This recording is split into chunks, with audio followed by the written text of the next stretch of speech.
Not one, but two Game 6s today for the National Basketball Association. Potentially series enders today, of course. Cavs Pistons Game 6 after a crazy game number 5 where the Cavaliers pulled ahead at the end, or pulled away at the end, to win the first road game of this set between Detroit and Cleveland. And of course, Game 6 in Minneapolis, Minnesota, between the Minnesota Timberwolves and the San Antonio Spurs. Can the Wolves extend this one to 7? We shall see. Again, 5 best bets for today. We're going to do 2 player props for that first game, 1 player prop for the Wolves versus the Spurs, and of course, we're going to pick a winner, and we're going to pick a spread winner as well, again, for our Friday NBA best bets. Potentially, we'll be back on Sunday if either the Detroit Pistons or the Minnesota Timberwolves win today. We'll be back on Sunday for our NBA best bets for potentially 1 or 2 semifinal matchups. If not, we will be back, I believe, on Monday or Tuesday for the first round of either the Western Conference or the Eastern Conference Finals. Again, that is all dependent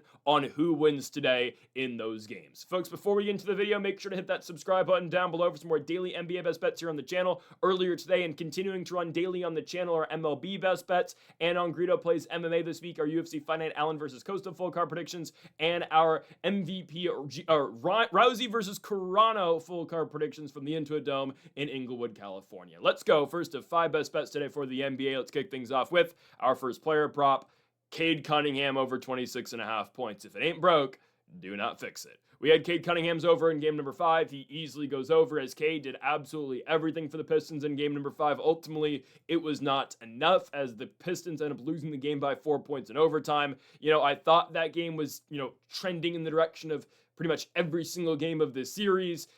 Home team eventually pulls away. Road team has their moments. It's a dance that was led by the Pistons for the most part, but the Cavaliers are always in it. They're trailing, and they did take a lead in the fourth quarter as well. It was the fourth. Yeah, it was late third quarter. They take a lead. Obviously, they take a lead in the fourth, but they take a late third quarter lead. Pistons start pulling away in the fourth quarter. I apologize. Cleveland never led in the fourth. They did tie it at the very end, obviously. I thought they led at one point in the fourth quarter. They did not. They did with 8 minutes to go. Regardless, Pistons were leading for the final 8 minutes of regulation. Cavs tied that game up overtime. All Cavaliers. Cavaliers start sprinting in that overtime period, ultimately win the game by 4 points. But up until that game ended, I kind of thought it was going to continue to go in the direction of every single game played so far in the series. Home team's ahead for the most part. Road team tries to make their push. Road team tries to get back in the game. And every single time the road team closes the gap and gets it within, point, or takes a lead for a short period of time, home team pulls away, and home team eventually closes it out. And again, like I mentioned at the very top of the video, the Detroit Pistons are the first team in the series to not win a home game. Detroit wins games 1 and 2 in Michigan. Cleveland wins games 3 and 4 in Ohio. Game 5, Pistons supposed to win to keep home court advantage, and you'll lose it. And we talked about this in Game 5 as well for both of these series, for the Pistons and for the San Antonio Spurs. Yes, these games are big for Cleveland and Minnesota, but it's absolutely massive for the home team. Because again, if Cleveland or Minnesota loses it, the thought process is, well, we're just going back home for game 6, and we need to force a win or go home game 7 where anything can happen. If you're the home team losing game 5 in a 2-2 series, especially in a series, more so this one than the Minnesota one, because we've already seen the Spurs go to Minnesota and win, and the Wolves go to San Antonio and win. More so in this series, kind of similar to that Cavs-Raptors series, but of course now the Cavs finally won a road game here. If you're going on the road down 2-3 in a series that you still haven't gone on the road and won, you're in for some trouble. Now we're gonna pick a winner for this game in a little bit, but first I'm gonna go to Cade Cunningham over on points. Cade scores 39 in game number 5. That loss is not on Cade Cunningham. Yes, were there moments where Cunningham could have shown up a little bit more? Maybe, but it gets to a point though. How much more do you need out of this guy? How much more do you need? Cade Cunningham plays 48 minutes, scores 39 points, 13 of 27 from the field, 6 for 10 from beyond the arc. These are the problems we've talked about all year long for the Pistons. Cunningham's great. Cunningham can create his own shot. He can get his own buckets. He can drive to the paint. Again, Cunningham legitimately top 10 player in the National Basketball Association. The problem the Pistons have, and will continue to have until they fix this in the offseason, is a viable and legitimate number 2 option. They do not have that right now. It's been Tobias Harris for a large portion of this postseason. Tobias Harris goes 6 for 19 from the field and 1 for 7 from beyond the arc. Duncan Robinson is a late scratch in that game. Robinson suffers a back injury. By the way, Robinson is questionable tonight to play Game 6. No Duncan means Dennis Jenkins has to start. Harris goes 1 for 7 from 3. Jenkins goes 2 for 8 from 3. You really limit anything now you have off the bench other than, I guess, Harris LeVert. Paul Reed has to play in spots because Jalen Duren is not very good.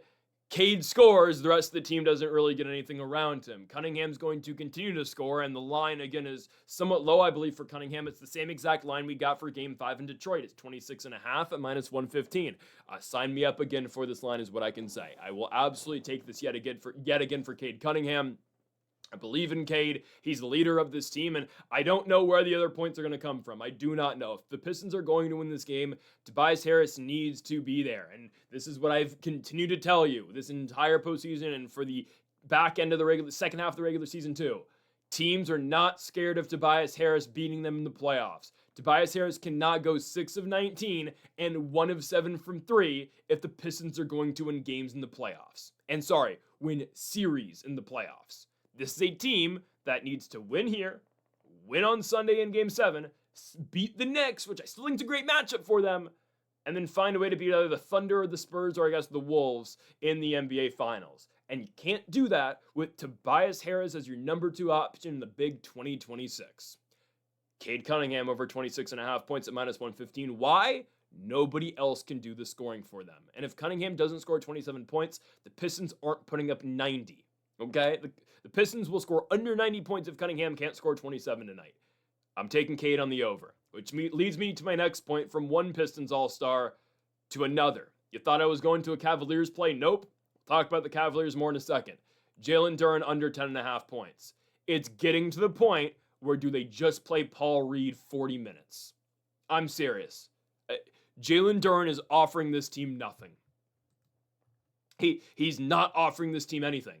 And I will say, to remain a little bit positive about Jalen Duren, he's 22. He's 22.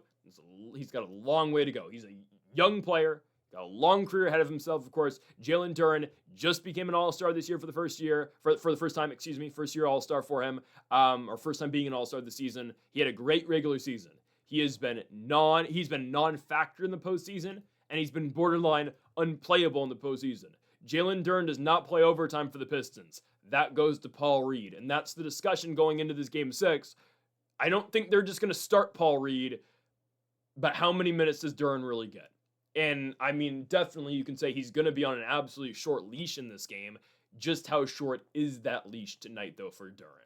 You look at his Game 5, again, he's just a non-factor. He's not doing much defensively. He poses legitimately zero threat to score. Paul Reed's a better rim defender right now. He's a better shot blocker as Paul Reed, and yes, Paul Reed's a better rebounder too. And he's a way better scorer. I mean, guys, unfortunately, this sounds absurd, and I didn't think I was going to be saying this a month ago. Paul Reed is a better basketball player right now in the playoffs. He does everything better than Jalen Duren does. And we saw the cracks when Jalen Duren faced off against Wendell Carter Jr. in the first round, of course, from the Orlando Magic. We are seeing it completely show up right now, of course, against a team that has Evan Mobley and has Jared Allen. Jalen Duren has been unplayable in this postseason. Do I think Paul Reed's infinitely better? No. But do I think Paul Reed is better just in general? He is. Paul Reed's given up a lot of size too. Jalen Duren 6'11", 6'10". Paul Reed 6'9". And yet you look at overtime, and Paul Reed plays the entire period, and Jalen Duren gets benched for it.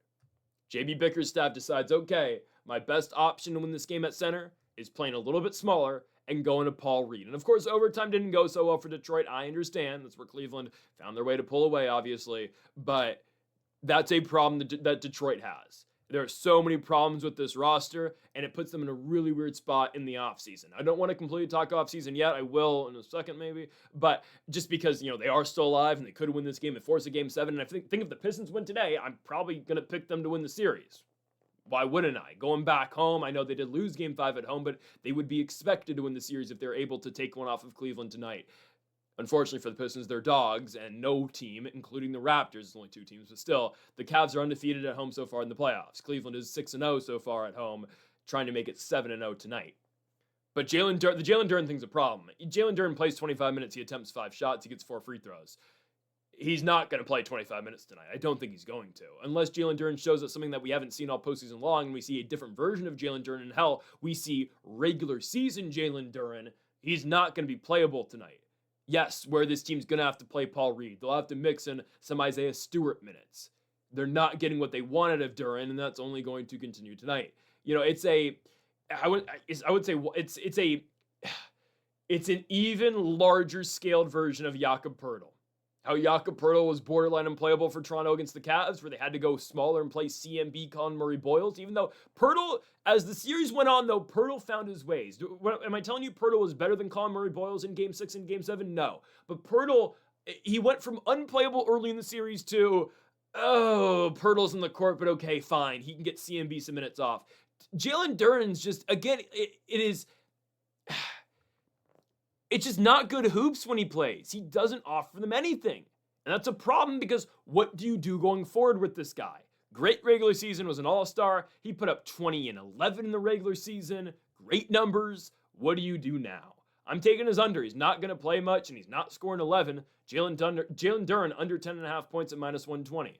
Our third best bet of the video, let's pick a winner for this game. I'm taking the Cavaliers. Again, I said I think every single game is going to be won by the home team in this series. Well, Detroit chokes Game 5, despite the fact that Tobias Harris is having an awful day, despite the fact Duncan Robinson doesn't play, despite the fact Dennis Jenkins doesn't have a good game, despite the fact Karis LeVert, their really only reliable bench scorer with Jenkins in the starting lineup and Robinson out, LeVert has an awful day.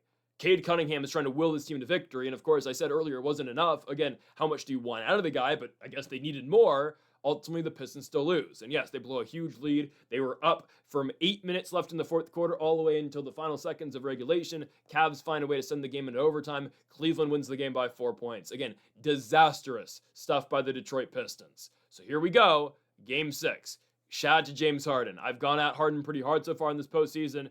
James Harden is the star for the Cavaliers in Game 5. James Harden is playing number one option hoops in Game 5 of this second round matchup. Donovan Mitchell, there are points in the clutch minutes where Donovan Mitchell is on the bench. I understand Mitchell was just kind of trying to catch his breath and get his win back. But James Harden, there are big spots in the fourth quarter where James Harden is putting this team on his back and keeping them in the game. James Harden, who again has not been good in this playoffs, shows up in a huge way in Game 5. They still need to cut the turnovers with Harden, and that is a problem against the team. And despite how Detroit is shooting, despite how Detroit is scoring, and how they're playing in general, they're going to play handsy defense, they're going to play physical defense, and that's always going to be a concern with James Harden, who did turn the ball over 6 times in Game 5. The turnovers have been high in general, of course, throughout the entire career of Harden, especially against a team like Detroit, though. They are going to make you pay for bad passes and sloppy ball handle in general. However, Harden's scoring is a difference maker in game number 5. 30 points out of Harden. He gets to the free throw line 14 times. A massive game for him, and a game where Donovan Mitchell was not great. Donovan Mitchell, of course, had a very poor first half in game number 4. Came through in a big way in the second half in game 4. Just didn't have it in game 5. Mitchell scores 21 points on 7 of 18 from the field and 1 of 8 from beyond the three-point line. That's something that we have talked about a lot in this series and in the postseason in general, about the three-point shooting out of both Harden and Mitchell. It has not been where Cleveland wants it to be. It has not been where both Mitchell and Harden have been already in the regular season shooting-wise. Their three-point balls, neither of them have been where they should be. But how about Max Strus? Max Strus comes off the bench in game number 5 for Cleveland. He plays 36 minutes. He scores 20 points. The guy takes 8 shots in the game in general. They're all three-pointers. He hits 6 of them. Bang. I mean, that is as great of a bench role as a player can possibly fill. You could have not asked for a better game out of an individual player, especially for his role, than what the Cavaliers got out of Max Strus in game number 5. The bigs do their thing. Mobley puts up 8 and 8, excuse me. Allen, 16 and 10. And again, these bigs have been feasting, of course, on whoever Detroit throws out there, especially Jalen Duren. So again, I said I believed that the home team was going to win every single game in the series, which eventually would lead me to the high seed winning because Game 7 would be in Detroit, Michigan.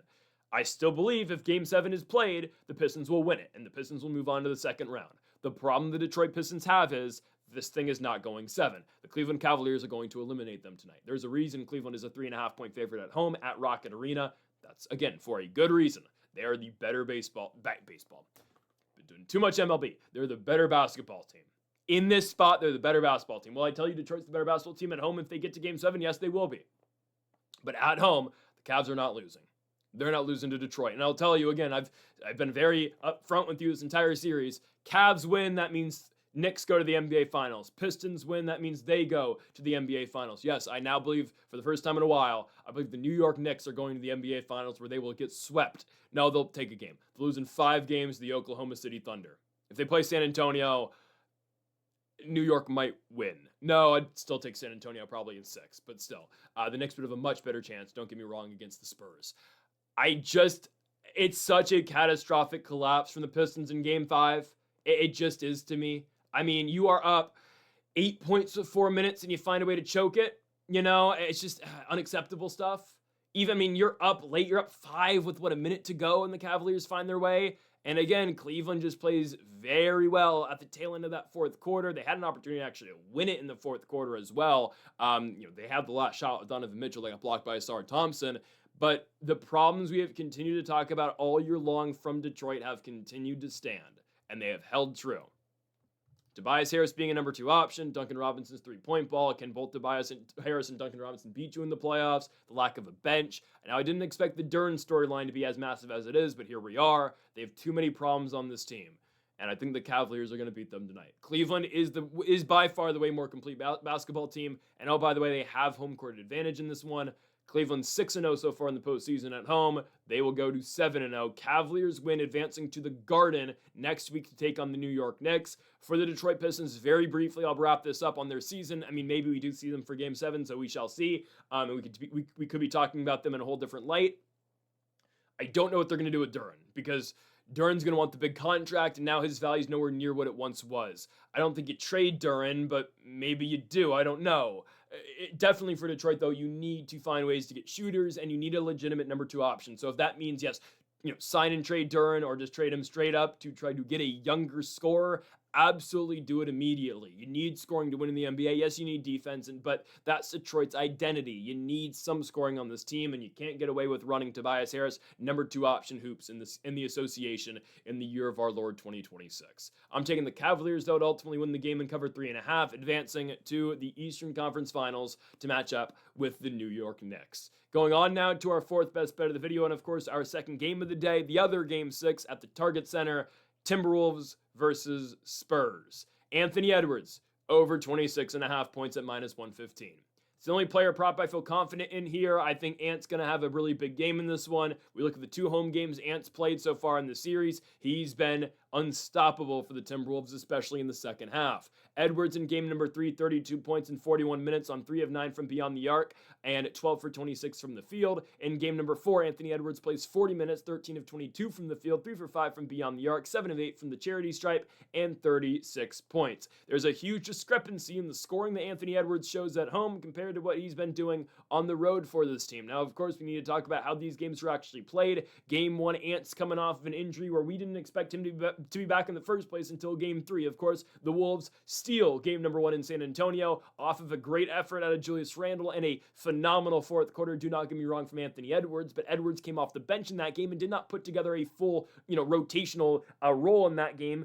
Only plays 25 minutes, scores 18 points, wins the game for his team in the fourth quarter. Game 2 felt like a throwaway game for the Wolves. It felt like pretty quickly and early in that contest, the Wolves waved the white flag and said, you know what, we're fine with 1-1. Edwards only scores 12 points. It is what it is. Game 3, competitive game. Ultimately, Wolves lose. Ant scores 32. Game 4, Wemby gets ejected. Should have been suspended, but whatever. Edwards scores 36 points. Wolves do not win that game despite the fact that Wemby got ejected. They don't win it without a huge fourth quarter out of Anthony Edwards. Edwards leads the charge, hits some huge threes and deep threes, in fact, as well. Edwards wins with his 36 points. Game 5, nothing really went well for the Wolves. They went on runs in that game, and there were multiple runs where Minnesota felt like, okay, they were down for majority of that contest. But there were runs where Minnesota, would get right back in it. They never led, if I'm not mistaken, in this game. But the closest they got, yes, was a tie. They tied the score at 61, 4 minutes into the second half. That's when the Wolves went on their massive run to close the first half and to begin the second half. You thought maybe the Timberwolves could find a way to make that one competitive. But as soon as Minnesota tied that game up, the Spurs went back on their run as immediately as that game was tied. Kind of like how we've been talking about that Cavaliers versus Pistons series. Wolves tied at 61, Spurs 7-0 run immediately, and the Timberwolves don't even sniff anywhere close to a single-digit lead from there on out, at least a couple minutes after the Spurs went on that 7-0 run. How does Game 6 play out? We'll talk about that in a second, but I can't guarantee anything. But you're going to see Anthony Edwards at least going out on his shield here. You're going to see Edwards completely try to do everything in his power to will his team to victory here.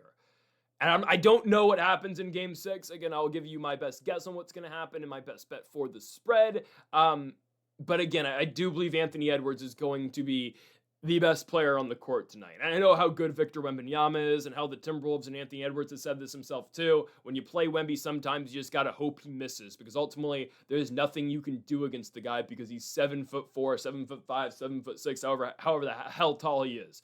There's times where there's just nothing you can do. You have to sit there and watch and hope that, it clanks it off the back rim.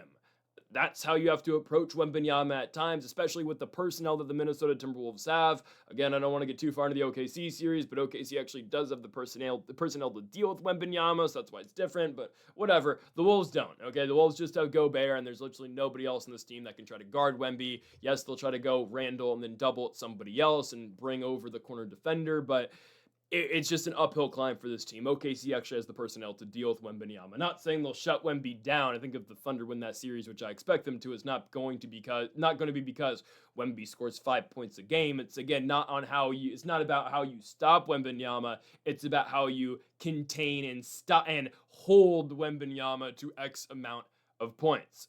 I expect a lot, though, out of Anthony Edwards tonight, right? In a series where Wemby's been the headline, regardless of his play on the court, his huge closeout in game number 3, hitting those three-point shots in a road environment, to the negatives as well of Wembanyama elbowing Naz Reid in the face and getting ejected. He's been the headline. He's been the story. Tonight, the story is going to be Anthony Edwards. Anthony Edwards is going to take over the game. Anthony Edwards is going to take likely 20-plus shots in this contest, and Anthony Edwards is likely going to take 8-plus three-pointers in this game. They need Ant to be at his absolute best in this game, and I do believe you're going to see Edwards take this upon himself to carry this team and put the team on his back and on his shoulders to try to win this one and extend this series to a 7th game on Sunday in San Antonio. So I'm expecting a big night out of Edwards, and again, believe game script or whatnot and how I believe the game is going to play out. That's fine. Again, if you don't believe that, just look how Edwards has played so far in this series at home. It is night and day. Anthony Edwards at home in this series, Anthony Edwards on the road in this series. Again, one more time, 18 points, 12 points, 20 points on the road in this series against the Spurs at home, 32 and 36. It's almost unrecognizable how Edwards has played in Minnesota compared to San Antonio, and I don't think Edwards is going to back down lightly in this game. Edwards is not going to go away lightly in this contest and in this series. Edwards is trying to get back to now a 3rd consecutive Western Conference Finals if he can put together 2 consecutive victories in a row, but of course, you can't win the Game 7 until you win the Game 6. Anthony Edwards is going to try to do everything in his power to get there. Edwards over 26.5 points at minus 115. Going on to our final best bet of the video, of course, sticking here with this Game 6 in Minneapolis, I am taking the Minnesota Timberwolves to cover 5 points. Do I think they win? Yes, I think they do. The toughest spot in sports and the toughest spot of a series is the closeout game. It's an expression as old as time, I completely understand, but it is true.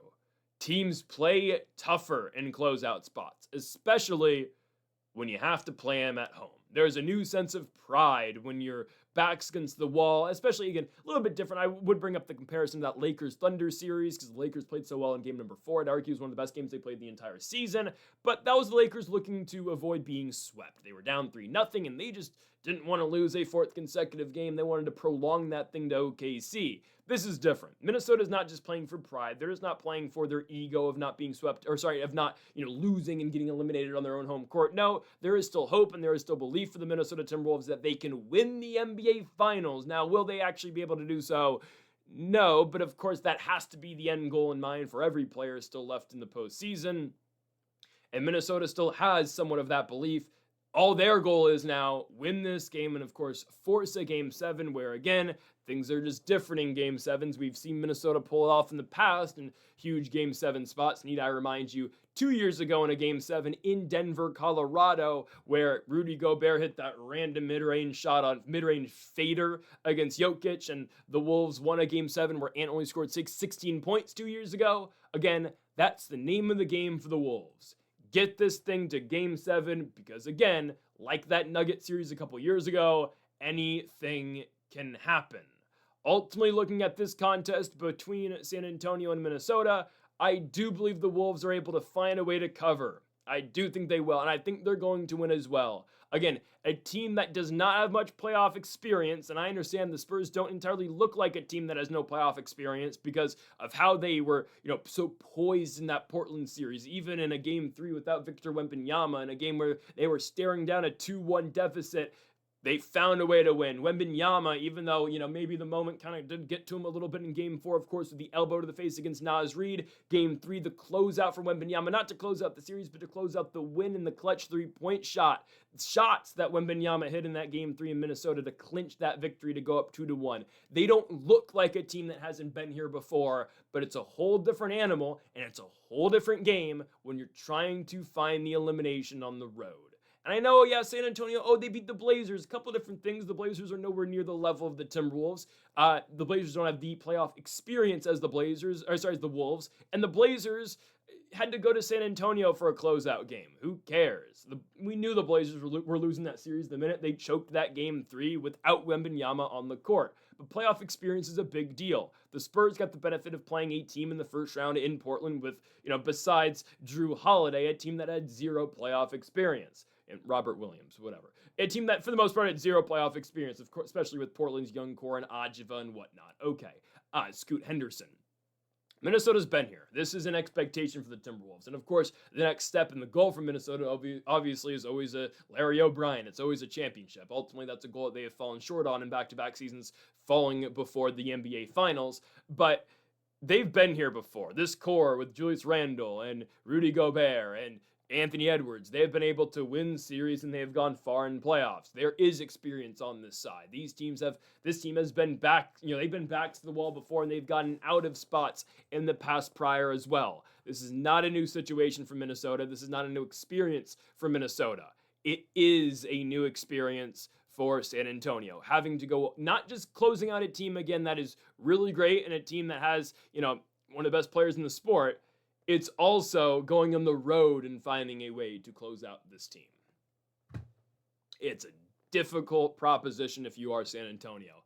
And I can break down the game and I can break down how each player matches up and how each team matches up. And I'll tell you right now, yes, Victor Wembanyama is borderline unstoppable, especially when Victor Wembanyama is hitting 3-point shots. I don't know how you stop that guy, okay? Wemby starts game 5 scoring, 18 of the first 22 points for San Antonio. It's absurd numbers, okay? Again, I've never denied the talent of the guy. He's phenomenal. And when you do get, when you get the supporting pieces playing like they should, the Spurs are difficult to beat, right? When Julian Champagne's actually hitting the 3-point shots, which we haven't seen yet in this postseason, and he will need to hit those shots if the Spurs make it to the Western Conference Finals. If De'Aaron Fox is playing like he did in moments in game number 4, if Vassell's hitting his shots, Castle and Dylan Harper off of the bench as well play like we have seen them play at times this season as well, and Keldon Johnson, who won the 6th Man of the Year this year, if he's playing at an exceptional level, scoring 21 points in game number 5 as well,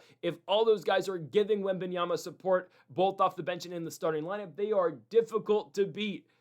But that's the question. We know Wemby's going to be great. We know Wembanyama's going to put up video game-like numbers. Wembanyama in game number 5, 27 points and 17 rebounds in just 33 minutes. And again, the game was over early in the 4th quarter. It's how does the rest of the team respond, and how do these guys just in general, I'm not just talking the entire team, I am including Wembanyama in the statement now too. How do they play in a closeout game on the road? Going to Minnesota's tough. This crowd is very into it, and the Wolves do play better at home. And Anthony Edwards, who we took as player prop, does play better at home as well, as we have seen just with the stats so far in the series as well. I'm taking the Wolves here. I'm taking Minnesota. Again, we don't need them to win the game outright. I hope they do, because as a fan, not even as a, from a betting perspective here, as a fan, I want to see a 7th game between San Antonio and Minnesota at Frostbank in San Antonio, Texas. That would be phenomenal basketball and just great television. But I do think the Wolves are in a better spot to win this basketball game. Coming off that loss, Ant's been phenomenal at home. Again, this is not a game where the Wolves, are going to have no Wemby, or it's not going to be a game where the Wolves are going to face off against a team that doesn't have Wemby in the second half. They're going to have to play a complete 48 minutes and a complete game in this one in a complete 4 quarters, I understand. But I do expect Minnesota to take this one home. And as well, I do believe, again, the better bet here is not the plus 170 on the money line. It is the plus 5 on the Wolves. Give me the spread here from Minnesota, finding a way to get it done before a winner-go-home Game 7, a huge one on Sunday night against the San Antonio Spurs one more time down in Texas. Folks, that'll do it for our NBA Best Bets here on May 15th. If you have not yet, though, make sure to hit that subscribe button down below for more. Make sure to leave a like if you did enjoy the video. Make sure to comment if you disagree with any of the picks. We'll be back tomorrow for more daily NBA bets. We'll be back on Sunday for more daily NBA Best Bets, as long as one of Minnesota or Detroit wins today. If not, we'll be back next week for our Eastern Conference or Western Conference Finals Best Bets, whichever one begins first. Folks, thank y'all for watching. We'll either see you on Sunday or next week. Thank y'all for watching, and Mamba forever.